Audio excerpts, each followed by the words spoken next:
Bom dia, nono ano, tudo bem? Hoje nós vamos começar um conteúdo novo, que é a Guerra Fria. Bom, agora que vocês já entenderam como a Europa era toda regionalizada, quais são os países europeus, o teu território, você vai conseguir compreender um pouquinho da Guerra Fria. Bom, essas são as nossas aulas 3 e 4 da semana, tá? E ela vai ter uma atividade no final dessa aula, então eu peço que vocês façam, ela vale nota. E vamos começar? Espero que vocês estejam se cuidando também, né? Que é muito importante. Então, na aula de hoje, você vai aprender um pouquinho sobre o início da guerra, o mundo bipolar, os planos econômicos, os pontos importantes e o final dessa guerra, tá bem? Para você saber o início da Guerra Fria, você tem que conhecer essas pessoinhas aqui, ó. Esse cara aqui é o Stalin, esse cara aqui é o Churchill e esse cara aqui é Roosevelt. Esse cara aqui representa a União Soviética. Esse cara aqui representa a Inglaterra, ou o Reino Unido, né? Vocês já sabem essa diferença entre Reino Unido, Grã-Bretanha e Inglaterra. E esse cara aqui é Roosevelt, que representa os Estados Unidos. Eles eram aliados durante a Segunda Guerra Mundial. Essa foto, inclusive, o aperto de mão deles, marca o final da Segunda Guerra na Europa, porém, o início da Guerra Fria, porque eram grandes potências que tinham disputavam um poder com ideologias diferentes.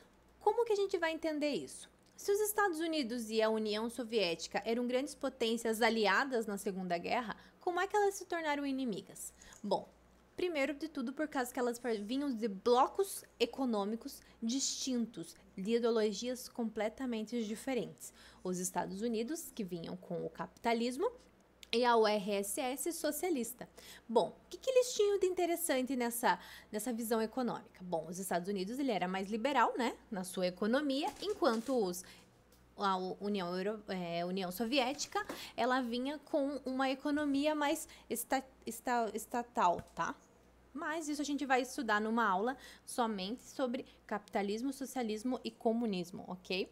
Bom, então pra gente entender essa imagem, nós temos aqui, ó, o mundo, quem estava cuidando, dominando era eles aqui, ó.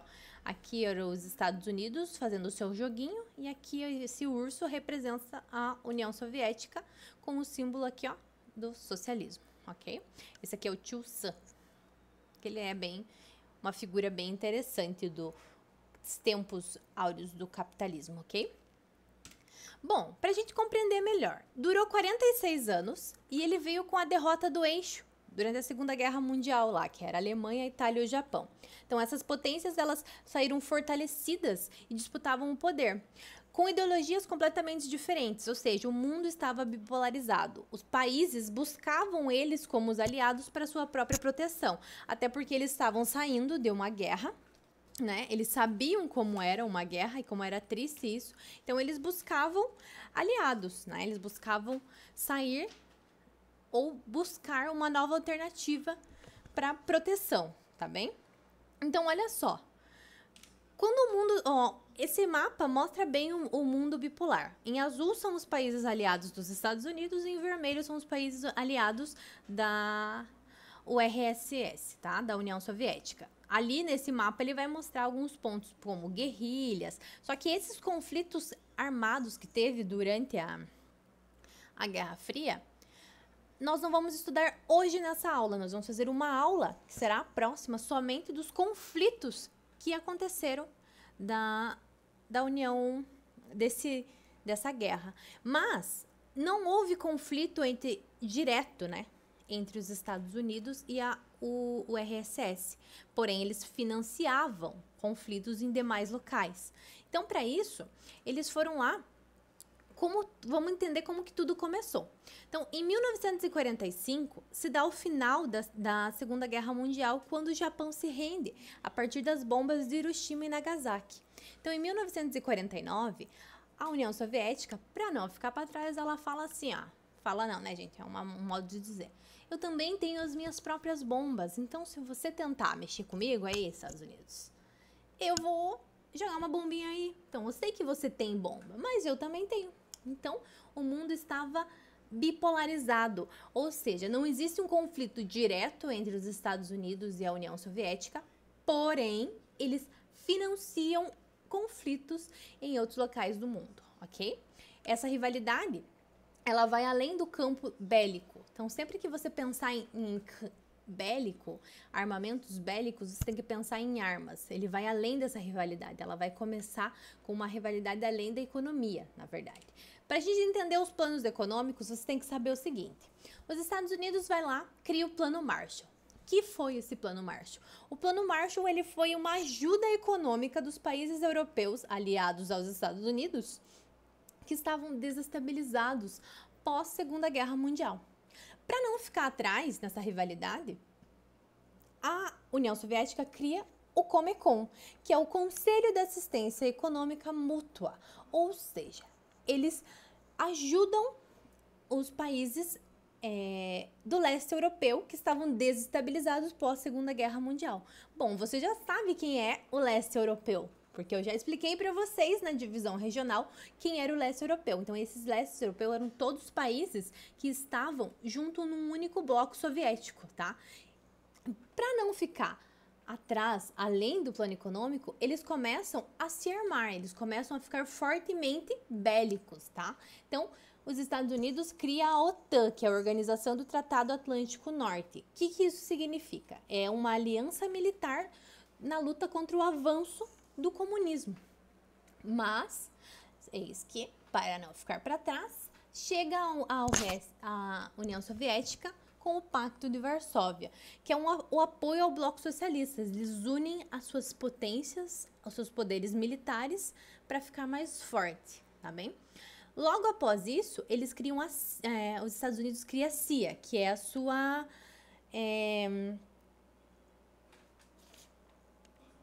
organização de inteligência, digamos assim.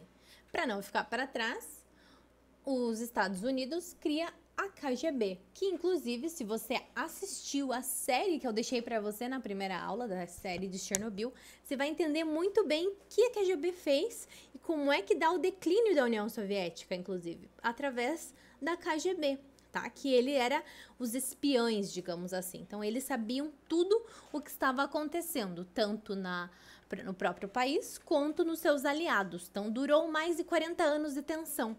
E essa tensão, ela conta com alguns pontos bem importantes que você precisa saber a ponto de vida, tá? Isso é muito importante você conhecer, porque sempre que vai cair num concurso, sempre vai ter algo que você não vai entender num filme que começa lá na Guerra Fria, tá bem? Então, olha só. Primeiro ponto principal, corrida armamentista. Países começam a se armar. Eles começam a o quê? Correr atrás de potência bélica com armamentos pesados, bombas. Eles começam a se armar para começar a criar novos exércitos. Porque, devastados da Segunda Guerra, eles também precisavam criar seus novos exércitos, né? Então, eles começam a se armar. A corrida espacial começa lá em 1957, quando a União Soviética, inclusive, que avançou nisso, lança o Sputnik, que é o a primeira sonda a sair da Terra, né? Depois, em 1961, o primeiro homem, nosso Yuri Gagarin, ele pega, por isso que ele é tão importante, ele foi o primeiro homem a sair do espaço. E ele fala, a Terra é azul, né? E daí, para não ficar para trás, começa em 1969 a saga dos Estados Unidos para colocar o homem à Lua. Se você duvida que o homem foi à Lua, eu acho que é uma bobeira sua, porque existiam umas 20 missões. O homem foi à Lua mais umas 8 vezes, tá? Então, não foi só uma vez lá em 1969 que ele chega à Lua. Inclusive, ele faz várias missões e ele é uma missão muito cara. E, atualmente, eles já sabem o que existe na Lua. Cara, perigosa, né? Quando, por exemplo, o homem que marca a chegada do homem à Lua é o Neil Armstrong. Porém, né, tiveram outros também. É legal você conhecer e saber um pouquinho mais sobre isso. Então, hoje, as corridas espaciais, elas são muito mais voltadas para Marte do que para a Lua. Por isso que os homens não voltam lá. E a crise dos mísseis de Cuba, que, se você quiser saber mais, você pode assistir os 13 dias que mudaram o mundo. Bom, para você saber um pouquinho sobre a a crise dos mísseis de Cuba, por que ela é tão importante? É porque ela é uma base, a União Soviética fez uma base militar em Cuba, onde ele pega os mísseis e aponta para os Estados Unidos. Isso desestabiliza totalmente. Então, com uma negociação de Kennedy e Nikita, que era o presidente, que era o primeiro-ministro da União Soviética da época, eles conseguem retirar as bombas, né, digamos assim, os mísseis lá de Cuba, e os Estados Unidos recuam com os mísseis que ele colocou lá na Turquia. Ou seja, foram 13 dias, durou 13 dias, inclusive tem um filme sobre esses 13 dias que abalaram o mundo, tá? Então, eles quase acontece uma nova guerra mundial ali, uma terceira guerra mundial, que foi através de uma negociação entre os presidentes e o primeiro-ministro, que tudo acaba, digamos assim, sem um conflito também. Porém, Cuba sofre até hoje de um embargo dos Estados Unidos, que é o quê? Ele fala assim, se você negociar com Cuba, você não vai poder negociar aqui comigo, e assim por diante. Então, ninguém negocia com Cuba, é por isso que Cuba tem tantos carros antigos e não tem uma grande tecnologia, ok? Eles se viram como dá. Bom, o final da guerra acaba num fim simbólico em 1989, com o fim com a queda do Muro de Berlim. Eu vou deixar para vocês um vídeo que vocês vão entender como é que funcionava o Muro de Berlim, ok? Mas o fim total se dá em 1991 com a desintegração da URSS, né, que é o fim da União Soviética. Gorbachev, ele fala que o final da União Soviética se dá a partir de Chernobyl, que foi em 86 ou 89, não lembro muito bem, mas vocês podem assistir lá, que eles escondem, né, muito do que aconteceu lá e acabam fazendo com que a União Soviética entrasse em colapso, chegando ao fim, tá bem? Dicas para a quarentena: lave bem as mãos, se cuidar, por favor, se cuide de você, cuide do próximo e assistir os filmes que eu vou deixar para vocês ali, ó. 13 Dias que Abalaram o Mundo é um filme maravilhoso para você compreender a crise dos mísseis. Adeus Lenin. A Vida dos Outros é um filmão muito bom para você entender como é que funcionava a Alemanha Oriental. E não esqueçam da atividade que eu vou deixar para vocês. Obrigada, queridos alunos. Se cuidem. Aí que eu me cuido daqui, ok? Obrigada.